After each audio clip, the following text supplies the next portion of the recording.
Hello guys, ഇന്ന് പറയാനുള്ള ക്രിക്കറ്റിനെ കുറിച്ചാണ്. ക്രിക്കറ്റ് കാണുന്നവർക്ക് അറിയാം, അല്ലാത്തവർക്ക് ഇതിന് താല്പര്യം ഉണ്ടാവില്ല. നിങ്ങളൊന്ന് ആലോചിച്ച് നോക്കൂ, ഇന്ത്യൻ ക്രിക്കറ്റ് ടീമിന്റെ താരങ്ങളെ എന്തിനാണ് ഈ കോടിക്കണക്കിന് പ്രതിഫലം കൊടുത്ത് BCCI ഇങ്ങനെ പൊക്കിക്കൊണ്ട് കിടക്കുന്നത്? എന്തിന്റെ പേരിലാണ്? 2013 ICC champion trophy Mahendra Singh Dhoni എടുത്തതിന് ശേഷം ആകെയുള്ളത് ഇപ്പൊ സൗത്ത് ആഫ്രിക്കയിൽ പോയി കളിച്ച T20 വേൾഡ് കപ്പ് ഇന്ത്യ നേടി എന്ന് ചോദിച്ചാൽ 2015 സെമി ഫൈനൽ തോറ്റു, 19 സെമി ഫൈനൽ തോറ്റു, 23 ഫൈനൽ സ്വന്തം രാജ്യത്ത് നാണം കെട്ട് തോറ്റു. ടെസ്റ്റ് വേൾഡ് കപ്പ് 2 പ്രാവശ്യം ഫൈനലെത്തി തോറ്റു. ഇപ്പതാ ഓസ്ട്രേലിയയിൽ നാണം കെട്ട് പോന്നിരിക്കുന്നു. ഒരു ബുംറയുടെ പ്രകടനം ഒഴിച്ചാൽ എന്താ ഇന്ത്യക്ക് പറയാനുള്ളത്?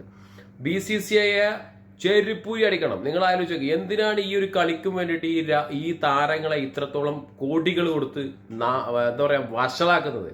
IPL എന്ന് പറഞ്ഞ വലിയൊരു ഗെയിം വെച്ച് ഒരുപാട് താരങ്ങളെ ഇന്ത്യ കണ്ടെത്തിയിരിക്കുന്നു. ഒരുപാട് താരങ്ങൾ, 3 ടീമിനുള്ള താരങ്ങളുണ്ട് ഇപ്പോൾ. എന്നിട്ട് അന്ന് ആലോചിച്ച് നോക്കൂ നിങ്ങൾ, തോൽവി.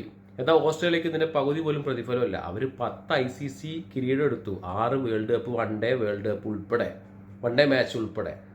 ഇന്ത്യക്ക് എന്താ ഉള്ളത്? 5 ICC. ഈ ധോനി പോയതിനു ശേഷം ആകെ T20 വേൾഡ് കപ്പ് ഉണ്ട്. നമുക്ക് ഹിറ്റ്മാൻ ഉണ്ട്, കോഹ്ലി ഉണ്ട്, എല്ലാം ഉണ്ട്. ആ ബുംറയെ മാറ്റി നിർത്തും, ബാക്കിയുള്ള എല്ലാവരും ഉണ്ട്. ആവശ്യം വരുമ്പോൾ ആരെയും കളിക്കാൻ പറ്റില്ല. വഷളാക്കരുത് പൈസ കൊടുത്തിട്ട് ഇത്രത്തോളം. എന്തിനാണ്? രാജ്യത്തിന് വേണ്ടി ഒരു കാര്യമില്ല, ഒരു കാര്യമില്ല, ഒന്നും നേടുന്നില്ല അവര്. പിന്നെ എന്തിനാണ് ഇത്രയും